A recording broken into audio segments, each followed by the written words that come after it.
رسول اللہ۔ آج پھر دل پر اداسی کی چادر تنی ہوئی ہے، رات کی خاموش فضا میں جب ہر آواز تھم جاتی ہے تو میری روح آپ کی یاد میں سسکنے لگتی ہے۔ آنکھوں سے بہنے والے آنسو کسی دنیاوی غم کے نہیں، بلکہ اس محرومی کے ہیں کہ ابھی تک آپ کے شہر مدینہ کی حاضری نصیب نہیں ہوئی۔ جب سبز گنبد کا تصور دل میں ابھرتا ہے تو یوں لگتا ہے جیسے ٹوٹے ہوئے دل کو ایک لمحے کے لیے سکون مل گیا ہو، مگر حقیقت یاد آتے ہی دل پھر رونے لگتا ہے۔ میرے محبوب آقا، میں ایک کمزور، بے بس اور خطا کار امتی ہوں۔ میری زندگی کے اوراق پر بے شمار لغزشیں لکھی ہیں، کتنی ہی نمازیں غفلت میں گزری، کتنی ہی لمحے ذکر الہی سے خالی رہے، کتنی ہی بار نفس کے دھوکے میں آ کر میں نے اپنے رب کو ناراض کیا۔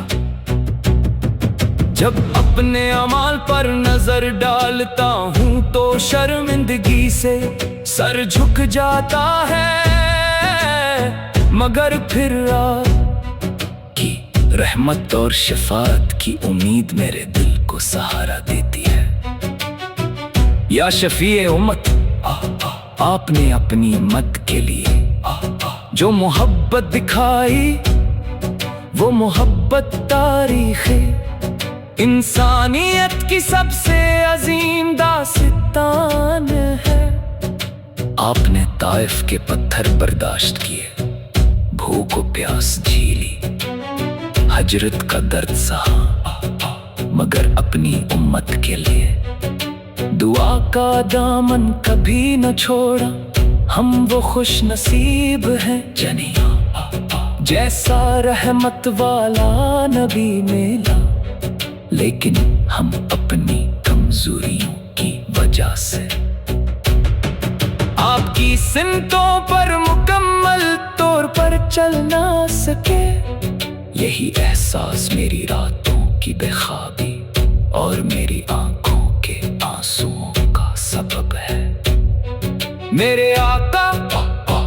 میری زندگی کی سب سے بڑی خواہش دنیا کی کوئی دولت یا شہرت نہیں، میری سب سے بڑی آرزو صرف یہ ہے کہ ایک بار مسجد نبوی کے صحن میں ادب سے بیٹھ سکوں، درود و سلام کی خوشبو میں سانس لے سکوں، سبز گنبد کو دیکھ کر سجدہ شکر ادا کر سکوں، اور روضہ اقدس کے سامنے کھڑے ہو کر عرض کروں، یا رسول اللہ، آپ کا ایک گناہگار امتی اپنی ٹوٹی ہوئی امیدی لے کر حاضر ہے، میرے لیے دعا فرما دیجیے۔ اللہ اپنے محبوب حضرت محمد مصطفیٰ کے صدقے ہمارے دلوں کو نور ایمان سے منور فرما، ہمیں سچی توبہ کی توفیق عطا کر، ہمارے گناہوں کو معاف فرما، ہماری لغزشوں پر پردہ ڈال، اور ہمیں سنتے نبوی پر ثابت قدم رکھ،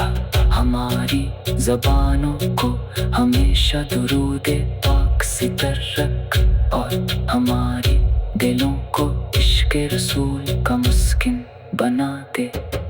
یا رسول اللہ۔